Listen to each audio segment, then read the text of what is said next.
Je suis une femme de 27 ans et je viens de découvrir que mon petit ami de 29 ans, avec qui je suis depuis 7 ans, m'a trompée. J'ai décidé de disparaître de sa vie. Y a-t-il quelque chose que j'oublie? Mon petit ami est récemment retourné dans notre état d'origine pour rendre visite à sa famille le temps d'un week-end. Il l'a fait assez souvent cette année, environ une fois par mois, prétendant que c'est parce que ses grands-parents sont vieux et qu'ils lui manquent.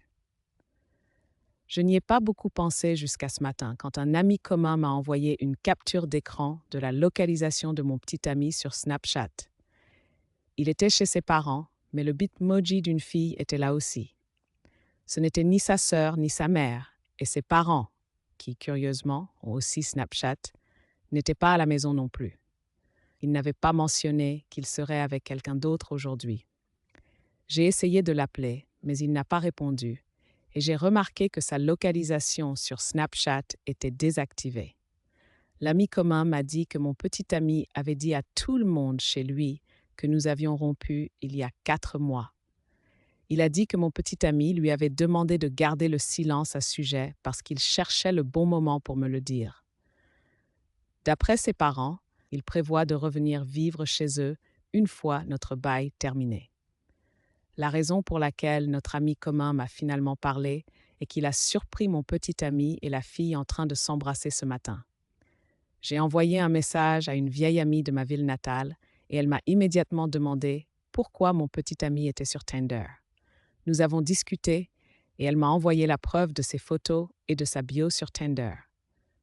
Ça m'a fait mal de voir que des photos que j'avais prises de lui étaient utilisées.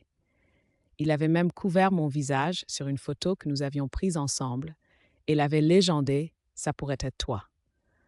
Je n'avais aucune idée que sa famille pensait que nous avions rompu et qu'il cherchait d'autres personnes à fréquenter. Nous sommes même allés en Italie il y a un mois pour célébrer notre 7e anniversaire.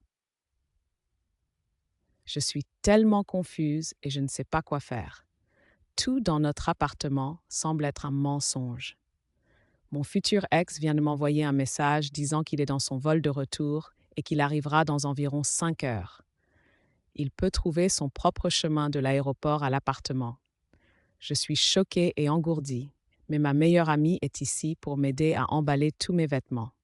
Je pars et je ne laisserai aucune trace de moi derrière. Notre chien vient avec moi et je vais rester chez ma meilleure amie pour l'instant. Mon futur ex et moi avons déjà des comptes bancaires séparés et notre compte joint n'a pas beaucoup d'argent en ce moment. Je gagne plus que lui, donc il peut le garder. Je ne peux pas aller au bureau de location car il est fermé le dimanche, mais je leur ai envoyé un email pour demander une résiliation anticipée du bail. Nous sommes enregistrés comme partenaires domestiques, donc j'ai rempli le formulaire de résiliation et je le conduirai au bureau du comté de là demain. Il est sur mon assurance santé et j'ai envoyé un email au RH pour le retirer dès que possible. Nous avons plusieurs grands albums photos ensemble et je ne sais pas quoi en faire. Les garder serait trop difficile, mais je ne veux pas qu'il ait la satisfaction d'avoir nos photos. Il est clair qu'il utilise nos souvenirs de manière terrible. Est-ce que j'oublie quelque chose? Mes pensées sont tellement embrouillées et rien n'a de sens. Mais je sais que je ne peux pas rester. Tout conseil sur la façon de disparaître de la vie de quelqu'un d'aussi proche de mon cœur serait apprécié.